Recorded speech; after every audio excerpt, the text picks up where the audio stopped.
देखो मेरी नजर में ये बच्चे 3 ऐसी मिस्टेक्स कर रहे हैं जिनसे इनको लगता तो है कि ये नीट एग्जाम के टॉपर बनेंगे, लेकिन मेरा एक्सपीरियंस ये कहता है कि ये 3 ऐसी मिस्टेक्स है जो इनको नीट 2026 का ड्रॉपर बनाएंगी। हाँ भी फ्यूचर डॉक्टर्स, मैं हमेशा आपके लिए YouTube पे मोटिवेशनल और स्ट्रेटजी वाले वीडियोस अपलोड करता हूं कि कैसे आप नीट एग्जाम में अच्छे मार्क्स और अच्छी रैंक ला सकते हैं।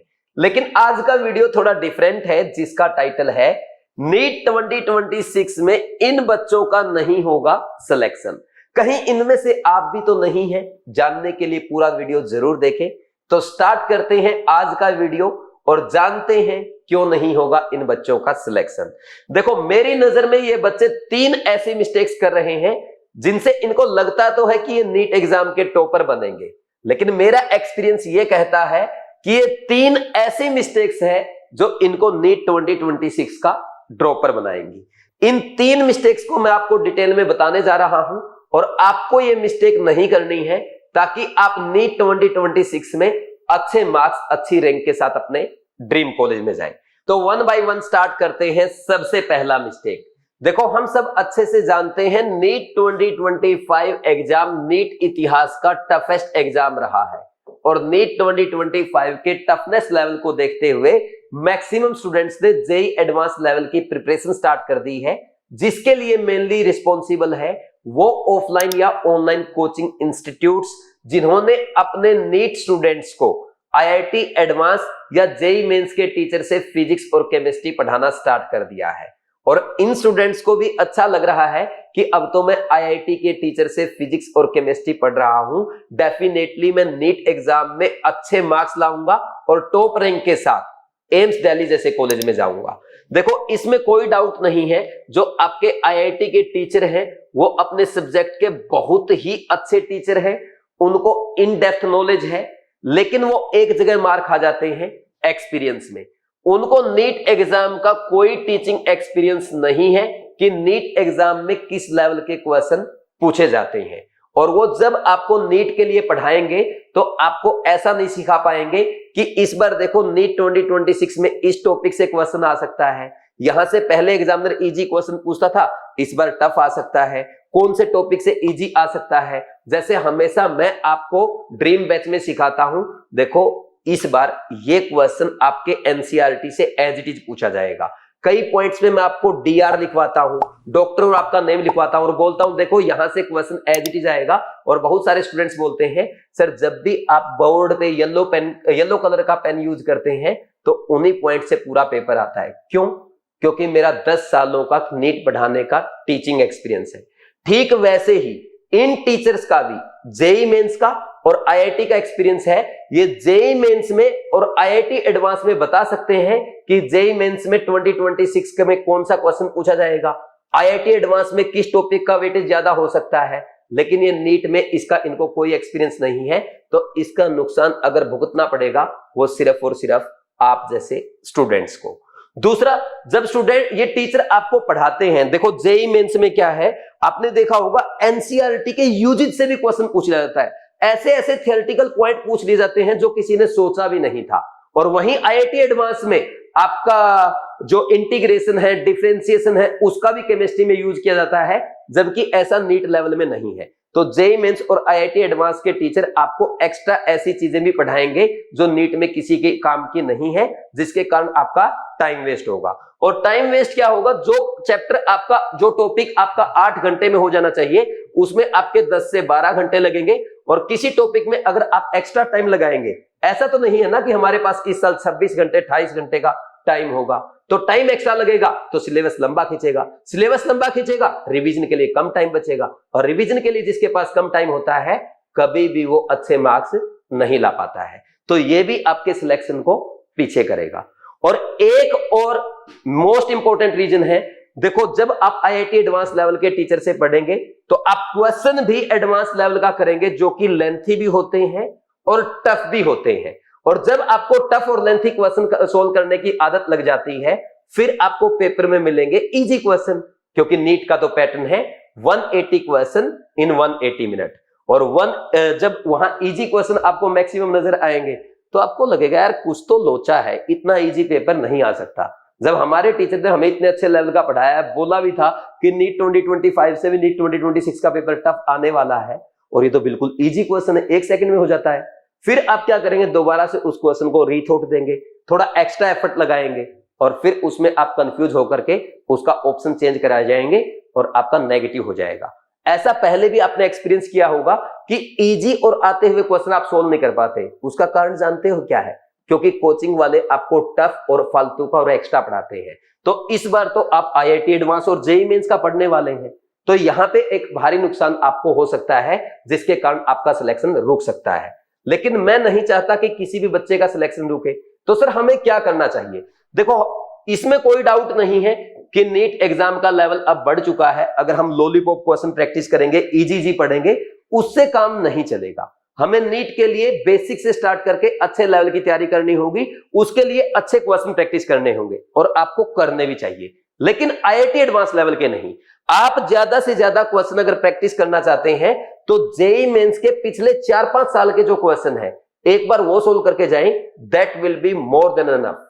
वो आपके लिए काफी है। और जो स्टूडेंट्स मेरा ड्रीम बैच फॉलो कर रहे हैं, रैंकर बैच फॉलो कर रहे हैं, ड्रीम 3.0 बैच फॉलो कर रहे हैं, देखो आपके क्वेश्चन बैंक में जो एक्सरसाइज 4 में मैंने जेईई मेंस और आईआईटी एडवांस के आपको क्वेश्चन प्रोवाइड किए हैं, उतना ही करना है, उसके अलावा अलग से कुछ भी नहीं करना।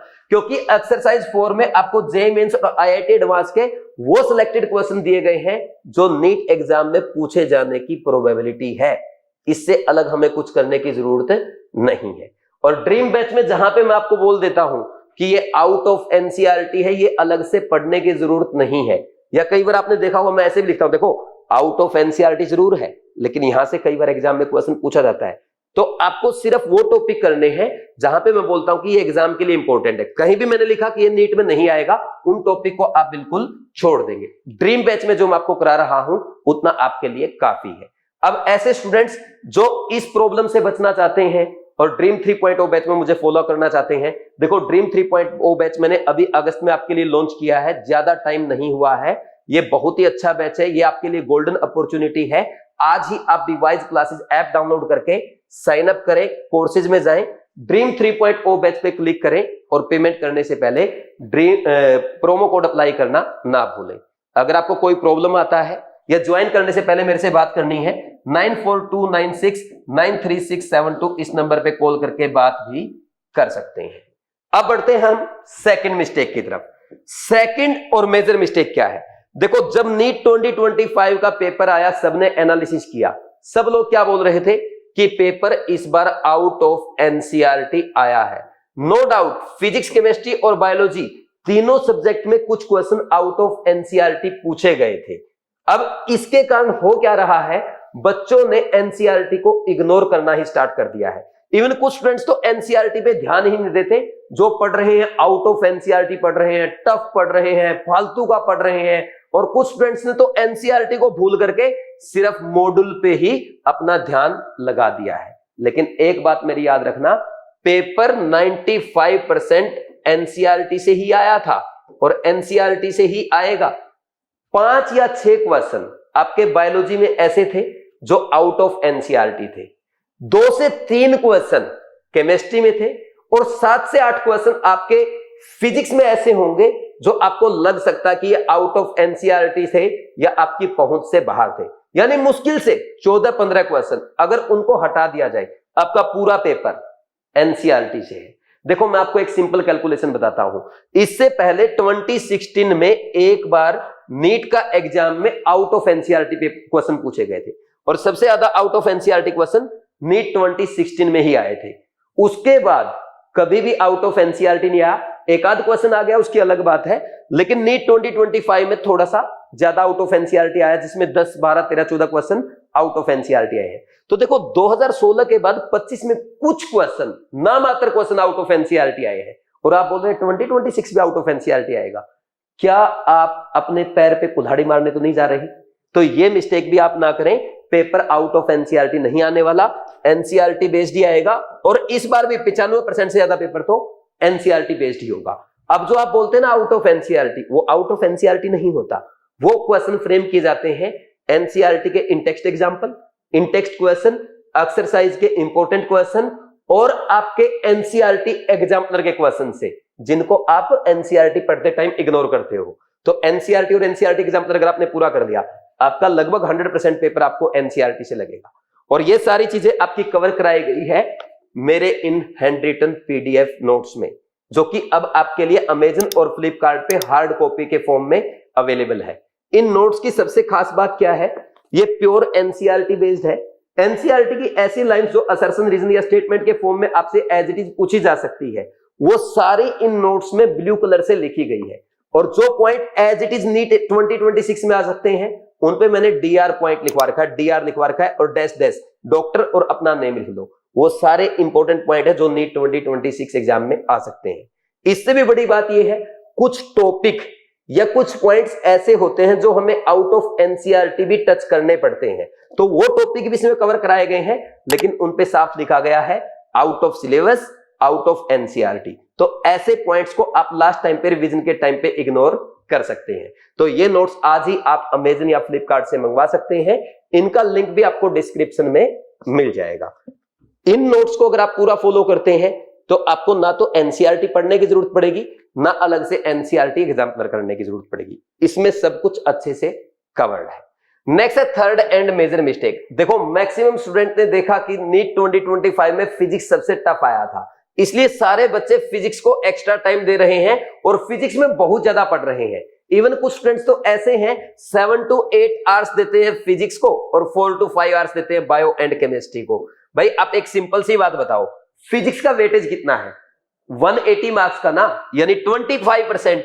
वहीं बायो और केमिस्ट्री का वेटेज कितना है? 540 मार्क्स का, यानी 75%। जहां पे वेटेज 75% है वहां आप टाइम दे रहे हैं 25%, और जहां वेटेज 25% है वहां टाइम दे रहे हैं आप 75%। तो आप कैसे एक्सपेक्ट कर सकते हो कि आपके मार्क्स अच्छे आएंगे, अच्छी रैंक के साथ अपने ड्रीम कॉलेज में जाएंगे? तो ये मिस्टेक भी आपको नहीं करनी है। तो मैं तो आपको यही कहूंगा कि आप फिजिक्स को ज्यादा टाइम देने की बजाय ज्यादा से ज्यादा फोकस करेंगे बायो और केमिस्ट्री पे। आप बायो और केमिस्ट्री को कम से कम 7 आवर्स का टाइम दें, 3 आवर्स बायो का, 4 आवर्स केमिस्ट्री का, और फिजिक्स को भी 4-5 घंटे जरूर दें, लेकिन ज्यादा टाइम ना दें। क्योंकि फिजिक्स में है ना, देखो बहुत ज्यादा मेहनत करने के बाद भी आपके कितने मार्क्स आएंगे? 130, 140, 150। थोड़ा सा कम मेहनत कर लोगे तो 10 मार्क्स कम हो जाएंगे। लेकिन यहां बायो और केमिस्ट्री में 2 घंटे 3 घंटे एक्स्ट्रा करके आप अपना स्कोर 540 में से 500, 520, 530, इवन 540 आउट ऑफ 540 भी कर सकते हैं। और जो बच्चा इस बार बायोकेमिस्ट्री में 500 स्कोर कर लेगा और फिजिक्स में 100 भी ले आएगा, उसके 600 नंबर आ जाएंगे। 600 पे आप यकीन करना आराम से टॉप 10,000 में रैंक आ जाएगी, यानी आपको देश के अच्छे गवर्नमेंट मेडिकल कॉलेज में एडमिशन मिल जाएगा। वहीं के अगर आपने यहाँ 520 कर दिए, फिजिक्स में 120 कर दिया, आपका स्कोर हो जाएगा 640 और आपकी रैंक आ जाएगी टॉप 1000 में। टॉप 1000 में यानी आपको इंडिया के एम्स दिल्ली एमएमसी को छोड़ के किसी भी टॉप 10 में गवर्नमेंट मेडिकल कॉलेज में आराम से एडमिशन मिल जाएगा। तो स्मार्टनेस दिखाओ, यहां पे फालतू एफर्ट मत लगाओ। समझे या नहीं समझे? तो कंक्लूजन इस वीडियो का ये है, हम आईआईटी एडवांस लेवल का ना करें, ज्यादा टफ लेंथी क्वेश्चन ना करें, नीट के करें, थोड़ा बहुत जेईई मेंस लेवल को आप टच कर सकते हो, आईआईटी एडवांस को बिल्कुल भी टच ना करें। एनसीईआरटी डिपेंडेंट रहे, एनसीईआरटी को बिल्कुल इग्नोर नहीं करना है, पूरा 100% एनसीईआरटी डिपेंडेंट रहना है। और फिजिक्स को ज्यादा टाइम ना दे, ज्यादा से ज्यादा टाइम दे बायो और केमिस्ट्री को, क्योंकि वेटेज भी ज्यादा है और स्कोर करना भी इजी है। और जब बायो और केमिस्ट्री आपकी स्ट्रॉन्ग होगी, पूरा एनसीईआरटी आप अच्छे से प्रिपेयर करके जाएंगे, तो आप कम टाइम में पूरा पेपर सॉल्व कर पाएंगे। और फिर फिजिक्स को भी एक्स्ट्रा टाइम देंगे तो फिजिक्स में भी अपने आप स्कोर बढ़ जाएगा, जैसा कि शहजाद ने किया था। शहजाद ने नीट 2025 में बायो और केमिस्ट्री का पूरा पेपर कर लिया था ओनली एंड ओनली कितने मिनट में? 90 मिनट में, यानी लगभग 1.5 घंटे में, और उसके नंबर आए थे 497। 1.5 घंटा दिया फिजिक्स को, कितनी टफ फिजिक्स थी, तब भी उसने 102 स्कोर कर लिया, जो कि एक बहुत अच्छा स्कोर माना जाता है। टोटल स्कोर कितना है? 599। ऑल इंडिया रैंक आई कितनी? 1423। आपका टारगेट है इस बार टॉप 1000 में लाना। कैसे लाना है वो मैं आपको समझा चुका हूं, और मेरी पर्सनल गाइडेंस जिस बच्चों को चाहिए है वो आपको मिलेगी ड्रीम 3.0 बैच में, जिसमें मैं बच्चों को लाइव चैट में उनकी पर्सनल प्रॉब्लम डिस्कस करता हूं। उसके अलावा वीकली या 2 वीक में हम एक जूम मीटिंग रखते हैं, और जूम मीटिंग के साथ साथ आप मुझे पर्सनल कॉल पे बात कर सकते हो। मैं एक एक बच्चे का अलग से टाइम टेबल बनाता हूं, एक एक बच्चे की प्रॉब्लम डिस्कस करता हूं। अगर आप पूरा एफर्ट लगाने को तैयार हैं, नीट में टॉप रैंक लाने को तैयार है, तो मैं भी आपके साथ तैयार हूं। आज से ही ड्रीम बैच फॉलो करना स्टार्ट करो और मेरी गाइडेंस में अच्छे से पढ़ो। कोई प्रॉब्लम है, कोई सजेशन है, आप इस वीडियो कमेंट सेक्शन में कमेंट करके बता सकते हैं या कोई अपना डाउट भी पूछ सकते हैं। Thank you very much, all the best.